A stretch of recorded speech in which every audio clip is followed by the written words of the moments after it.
अस्सलाम वालेकुम स्टूडेंट्स। इस वीडियो के अंदर जो है हम पढ़ने वाले हैं classifications of carbohydrates. Last video के अंदर आपको जो है कार्बोहाइड्रेट की डेफिनेशन और उसकी कुछ बेसिक चीज़ें मैंने आपको समझाई थी। अच्छा बेटा, अभी हम स्टार्ट करेंगे। कार्बोहाइड्रेट की क्लासिफिकेशन की जाती है उसके नंबर ऑफ़ मॉलिक्यूल्स से। जिस तरह से आप प्रोटीन में पढ़ते हो कि भाई प्रोटीन एक पॉलीमर है और उसका अमीनो एसिड जो है वो उसका मोनोमर होता है। कार्बोहाइड्रेट के केस के अंदर हमारे पास अगर वो मोनोमर है तो भी उसको कार्बोहाइड्रेट ही कहेंगे। तो इसकी जो मोनोमेरिक फॉर्म होती है यूजुअली कार्बोहाइड्रेट को हम शुगर कहते हैं। और उस एंड दैट बिहाफ हमारे पास जो इसकी मोनोमेरिक यूनिट होती है दे आर कॉल्ड सैकराइड्स। ये वर्ड जो है ग्रीक का वर्ड है, सैक्रोन से निकला है। तो ऑन दैट बेसिस कार्बोहाइड्रेट को हम 3 कैटेगरीज में डिवाइड कर देते हैं। मोनोसैकेराइड नंबर 1, यानी मोनो का मतलब है single unit 1 monosaccharide. Oligosaccharide, oligo का मतलब है few, and the last one is polysaccharide. अच्छा बेटा, अब यहाँ पर एक चीज़ है, आपके पास आ गया मोनोसैकेराइड, ओलिगोसैकेराइड एंड पॉलीसैकेराइड। अब बेटा जो हमारे पास मोनोसैकेराइड है ना, ये सिंगल यूनिट है, यानी इसको हम फर्दर हाइड्रोलाइज करेंगे तो हमारे पास कार्बोहाइड्रेट टूटने के बाद हमारे पास कार्बोहाइड्रेट नहीं मिलेगा, यानी it can not be further hydrolyse. अच्छा जी, बट इसको अगर हम हाइड्रोलाइज करेंगे, इसको अगर हम तोड़ेंगे तो हमारे पास वो टूटने के बाद जो नया कंपाउंड बनेगा वो कार्बोहाइड्रेट नहीं कहलाएगा। तो ये सिंगल यूनिट है, सही है। और इसी तरह से हमारे पास जो है जो ओलिगोसैकेराइड है, ओलिगोसैकेराइड कम से कम इसके अंदर 2 मोनोसैकेराइड होंगे, ज़्यादा से ज़्यादा 10 होंगे, 2 से 10 के बीच में होंगे। यानी अगर ओलिगोसैकेराइड को तोड़ेंगे तो कम से कम 2 या फिर ज़्यादा से ज़्यादा 10 मोनोसैकेराइड्स मिलेंगे। ओलिगो का मतलब ही फ्यू होता है, काउंटेबल हो। और पॉलीसैकेराइड को अगर हम तोड़ेंगे तो कम से कम 11 तो मिलेंगे ही, और उससे ज़्यादा भी मिल सकते हैं। तो ये हमारे पास इसकी क्लासिफिकेशन बेस होती है कि नंबर ऑफ़ सैकेराइड्स कितने। कैरेक्टरिस्टिक्स की बात करेंगे तो भाई जो मोनोसैकेराइड होता है हमारे पास स्मॉल यूनिट है और ये सॉल्युबल होता है वाटर के अंदर, सबसे स्मॉल यूनिट है, सॉल्युबल इन वाटर। जबकि अगर हम ओलिगोसैकेराइड की बात करेंगे तो ये भी सॉल्युबल होता है, बट इसकी सॉल्युबिलिटी मोनोसैकेराइड के मुकाबले में कम होती है।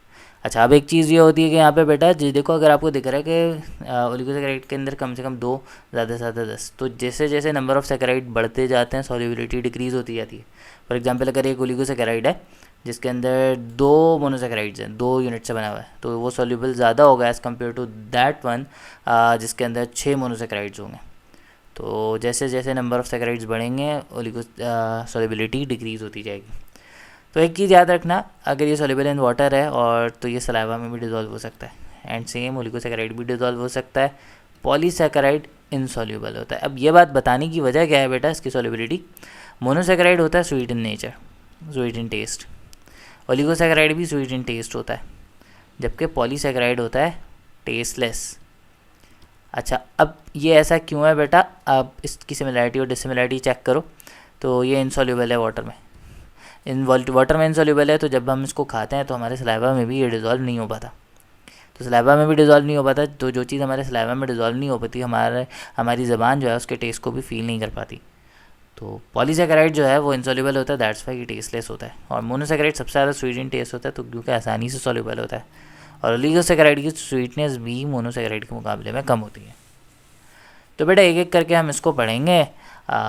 तो सबसे पहले हम जो स्टार्ट करेंगे वो हम करेंगे मोनोसैकेराइड से। मोनोसैकेराइड से हम इसको स्टार्ट करते हैं। अच्छा बेटा, तो हम डिस्कस करते हैं सबसे पहले मोनोसैकेराइड को। Monosaccharide is a single unit, और मोनो का मतलब होता है 1 सैकेराइड यानी शुगर। तो it is a single unit और ये फर्दर हाइड्रोलाइज नहीं हो सकता। ये सारी चीज़ें मैंने आपको पहले ही बता दी हैं, तो हम डायरेक्टली जो है इसके टॉपिक से स्टार्ट करते हैं। तो सबसे पहले हम डिस्कस करेंगे क्लासिफिकेशन को, क्लासिफिकेशन ऑफ मोनोसैकेराइड। तो बेटा क्लासिफिकेशन जो है ना इसकी 2 बिहाफ पे की जाती है, एक फंक्शनल ग्रुप के बिहाफ पे, तो फंक्शनल ग्रुप के बिहाफ पे जो क्लासिफिकेशन है वो उसके अंदर मोनोसेकेराइड की 2 क्लासेस हैं। एक है हमारे पास एल्डोस शुगर।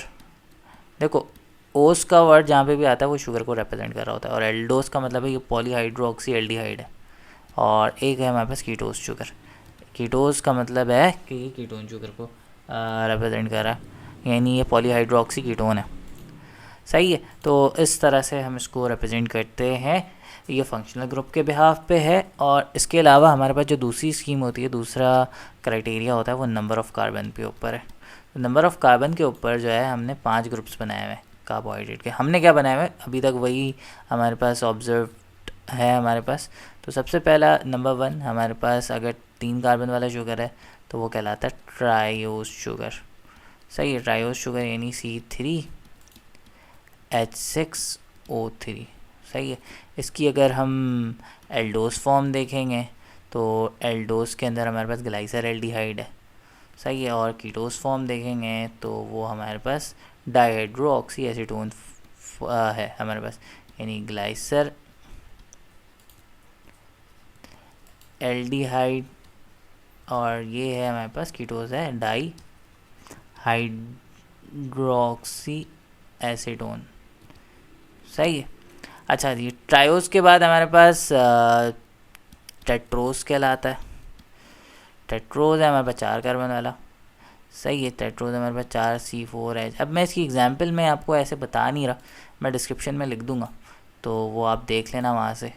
सही है, क्योंकि ये तो ऑब्वियसली नोन है। वैसे फिर टेट्रोस के अंदर हमारे पास इरीथ्रोज होता है।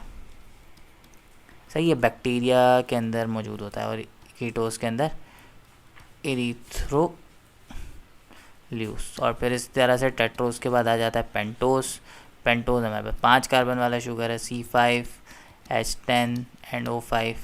एल्डोस के अंदर हमारे पास राइबोज है, एंड कीटोस के अंदर राइबोल्यूज है। ये one of the most known sugar के अंदर आ जाता है राइबोल्यूज, राइबोज भी और राइबोल्यूज भी। और फिर सबसे ज़्यादा पाए जाने वाला हमारे पास हेक्सोज है। जो ये 2 शुगर जो है ना फिजिकली एग्जिस्ट करते हैं, बाकी सारे इंटरमीडिएट होते हैं, C6H12 एंड O6। इसके अंदर हमारे पास एल्डोस के अंदर ग्लूकोज आ जाता है एंड गैलेक्टोज आ जाता है। और जब हम कीटोस की बात करते हैं तो वो हमारे पास फ्रक्टोज आ जाता है।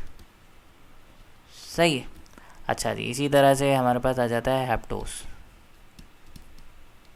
हेप्टोस की बात करते हैं तो C7H14 एंड O7। तो उसके अंदर हमारे पास ग्लूकोहेप्टोज आ जाता है एंड सीडोहेप्टोल्यूज आ जाता है कीटोस के अंदर। सही, ग्लूकोहेप्टोज इन एल्डोस एंड सीडोहेप्टोल्यूज इन कीटोस। तो अगर हम बात करें ट्रायोस की, टेट्रोस की या हेप्टोस की, तो ये सारे इंटरमीडिएट फॉर्म में मौजूद होते हैं, ये सब फिजिकली एग्जिस्टिंग नहीं होते। जबकि पेंटोज और हेक्सोज जो है ना फिजिकली एग्जिस्टिंग होते हैं, हम इसको एक्सट्रैक्ट कर सकते हैं। ग्लूकोज हमें मिल जाएगा, फ्रक्टोज मिलेगा, गैलेक्टोज नहीं मिलेगा, वो लैक्टोज की फॉर्म में मिलेगा, वो मैं आपको बाद में बताऊँगा। राइबोज हमारे पास 2 फॉर्म में होता है, राइबोज और डीऑक्सी राइबोज, जो कि DNA और RNA में होता है। और राइबोल्यूज हमारे पास फोटोसिंथेसिस में यूज़ हो रहा होता है। तो खैर इसमें से सबसे ज़्यादा जो मोस्ट अबंडेंट है वो ग्लूकोज, गैलेक्टोज एंड फ्रक्टोज है। तो खैर हम इनको डिस्कस करेंगे, इनके स्ट्रक्चर्स को नेक्स्ट वीडियो के अंदर। Thank you.